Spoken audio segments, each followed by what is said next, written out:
Wetuwugirira ssaawa zino eno Zubeda Wakasuku nkugambye maziga goka okuyingira mu NRM yejjusa nkugambye olutalo lwennyini asooka owulirize tumale nosaasira Zubeda naye munawagira Museveni gwe n'obusente obw'omuntu Tembe kugenda otawaliza ku bikugali amayinja ge bagendako era asabiriza. Alright, oluvannyuma lwa influencers bangi nnyo okubeera influenced okuyingira NRM era babeere nga babakubira campaign nkugambye ennaku zino abaana babakuba babasabula wantu wonna ku social media handles zonna abaana abamu bo batandise n'okubeera nga bansubscribinga ku YouTube channels ez'enjawulo Kasuku Zubeda awamu ne Shalom 256 nkugambye olutalo lwennyini abasinga bavuddeyo ne bagamba nedda temugenda kubeera nga mutumanyira bwe batyo bwakiri ate mwandifunye side nga wolaba Frank Ntambi bwe yakoze naye nga tetunagendayo mu byenkozedde bingi nnyo badde nkusaba eno video soko jimpereka like bw'oba omaze subscribe nga weegate ku mukutu gwaffe guno njagala osooka owulize pengepenga amagezi gawadde Zubeda gwe nga gwe amagezi ki ge wandiziwadde Zubeda ne Kasuku ssaawa zino kubanga mu media yonna awamu n'abaana b'enkyukakyuka babaliko era babasabula bubi nnyo era anytime from now channel zaabwe ezandigenda nosaasira Zubeda naye munawagira Museveni gwe n'obusente obw'omuntu Tembe kugenda otawaliza ku bikugali amayinja ge bagendako era asabiriza busabirize gwe Zubeda zabafala baba kutadde wa Museveni bazzeeko ne wangulu gwe bayita Chris ali wano mu America nefe tukuuma ekigambo kyaffe twalemezaamu era ze bamanyi ndikooni bamanyi bw'ozimpa penge nja kuzira sijja kukola gye bayitalo y'okufiirira eggwanga kuba ssente nga bagamba omukulembeze ssente gye totunda mwoyo ne mwatunze emyoyo. Oyo nno ye pengepenge bino byesaga byogerera nnyo nyongera okujjukiza subscribing omukulu Dr. Kwefu abawadde amagezi Zubeda wamu ne Kasuku 256 Shalom wamu n'abalala soko biwulirize omala tubuulire ebirowoozo mu comment section. Kasuku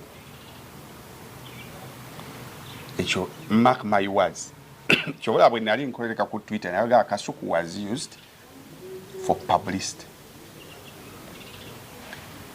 Eres ebintu byali bisobola okugenda maaso minus Kasuku naye bazze babiraba nti bwe bafuna abaabwe because bolaba abantu abali ku pano bonna they were bonna nga bwe baaliwo abaali babooza they are NRM genda okebere following yaabwe zaabwe ezisinga Shoni okuva le yayingira ebyo ebintu byakalugwe genda olabe video ze bwe zitambula video ndoza joyinza okugamba nti ye y'amaanyi ye video gye yatuteera nga tugenda okuyingira omwaka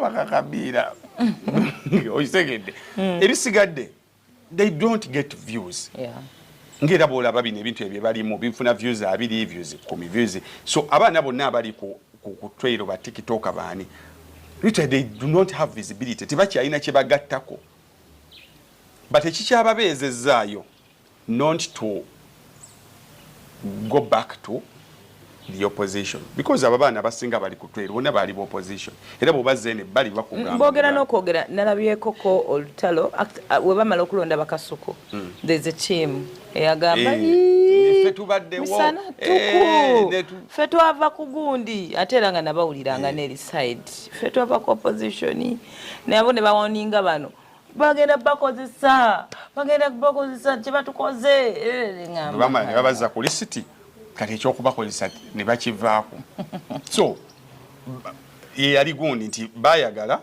baleeta abantu bano batapinge ne audience yali esinga okunoonyezebwa ya Kasuku naye tewaaliwo nnyo kintu kyovula Kasuku ye bwe yamanya nti bano baagala kunkozesa naye n'agamba avaawo ne he went as a journalist. I want to commend him for that. Kubanga nawulidde ku interview ezimu jasinga bwe nadde nsubira nti ebibuuzo ebyo biba biteeketeeke yomba kubugambo n'obuuza kibuuzo ki he posed a very wonderful question kuba fena we tuli worried about the internet bills and what have you government etutegeera yabuuza ekibuuzo era bwe yakibuuza ne ngamba ya olugendo lwaffe terutusaze era olaba n'enziramu gye baamuddamu yakulaga nti baali bamwetegekedde basooka kumuvunza psychologically Museveni yasooka kumuvulugaawo you were sleeping Kasuku yakola ati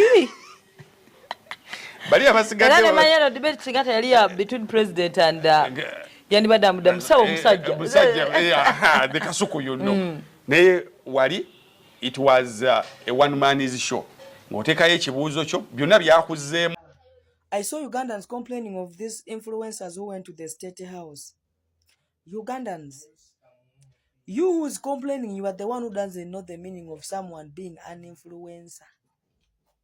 If you didn't know, you are the reason why these people are what they are today. Now, if they've failed to recognize that, the only thing that was supposed to be done, or that is supposed to be done, not even quarreling with anyone, and follow the donkeys. They will wake up the next day. Waja kuterera mulaini nga tolina gwovumye nemwe mulowooza mbu kubavuma. Omuvuma, you have left him or her with the same numbers that made him or her to be called. Shoka, these are the same people. If someone has fallen sick, they use their platform okumusondera sente. Ngate gwa mufollowinga gwa agenda okusonda sente ezo. Whereby they could still use the same platform to advocate for facilitation of hospitals. Simanyi oba munfuna. Now again, the money that would have been used to buy beds, to take drugs to the hospital, they are being given to it.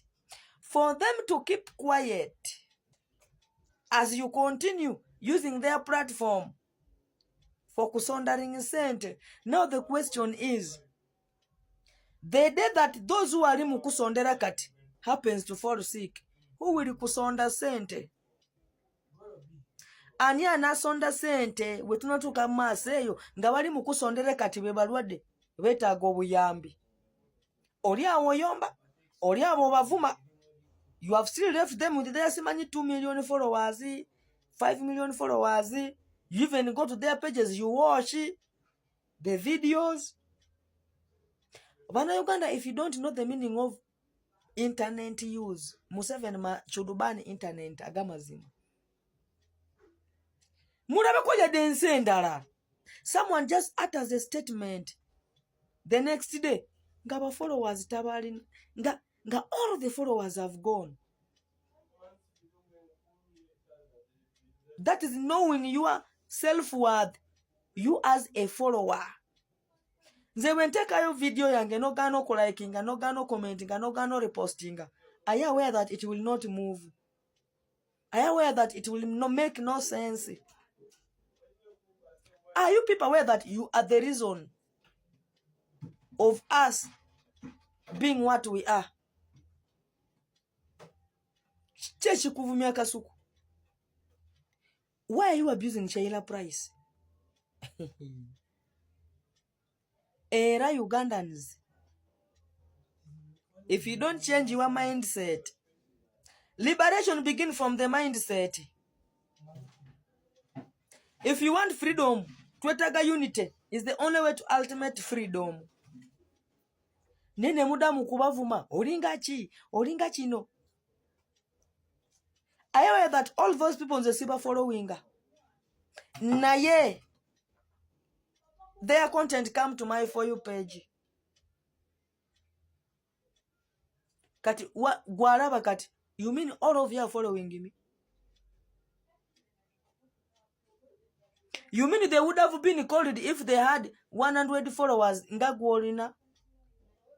They will use their platform to contribute money for someone who's ill. And again, the people who are going to contribute are you who are following them. Sibanyi wa magezi gaze. 47 million to just keep quiet. Kate Sheila Price akolachi. If the money was well given to work in Arama, nandinga membuo. Kati ya akolachi yadde.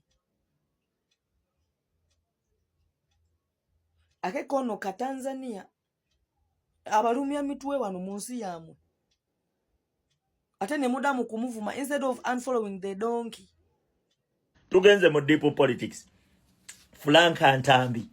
Wamma gwe kola account yo. Fe tukufollowing. Bali bakasuku baleke. Nimwe mumanye ebyobufuzi mwe. Museveni ateeka amagi mu kisere ekimu bwe bakugambye yazimbanga abo bakasuku nga bajja ne bakugamba bo tebali mu byabufuzi bo beenoonyeza kasente Bushayira Price yabazimbanga nga ffe tubalaba nga tubagamba obwo obusajja butuzimbiramu nga tubalaba kumbe Museveni nga azimba platform ezigenda otambuza ki ezigenda otambuza ebintu bye ku social media osegedde yensonga lwaki ffe twakubanga buli omu eyefuula atabiriimu nga tobiriimu otya toli munna Uganda buba tobiriimu oli ku saidi ya Museveni ffe ekyo kye twabagamba osegedde kati saawa zino Museveni tateeka magi mu kisero kimu gonna we mugaasa then azzeeko ki abeera ne baalekayo era obalaba basumuludde pulezidenti waffe naye nga gye bujja mu maaso awo Justin ajja beetaaga bagufuule teweesiga buli agamba Museveni mubi weesige endowooza yo ne instincts zo otandika okuliyaketinga ng'osinziira ku instincts zo ebyobufuzi awo ojja bisobola naye bw'oba obiraba mu ngeri ya kukyamuukirira bannaye gundi aganye ne muwaga bannaye gundi aganye ne muwaga ebyobufuzi bakyabazannyira nnyo ku mitwe wakyaliyo ebintu bingi Museveni bye yeetaaza abantu be mwesiga bingi bye basobola omumukolera mu maaso eyo okategedde tekikomye wano kati abo bonna babadde babalaga tebali mu byabufuzi saawa zino bavuddeyo bbeya nnako abo Museveni abakimanyi nti abo bagudde takyasobola bakozesa loolo yeemu tebakyamugasa kati bamaze omuyisizaawo kyayagala newankubadde tekimukoledde osegedde kati azimba kirala naye mmwe politics waliwo tiimu zazimba nga bo balina kye bayita blaming game nga kyo kye bajja okumukolera batagetinge president batandika omunenya kati olaba bwano twakwesiga bwano tewakola kino bannayuganda mukitegeere ku mulundi guno ffe tulina okwenunula tulina okununula eggwanga lyaffe tewali wa kunenya omukulembeze nga bwe mumulaba atambudde eggwanga lyonna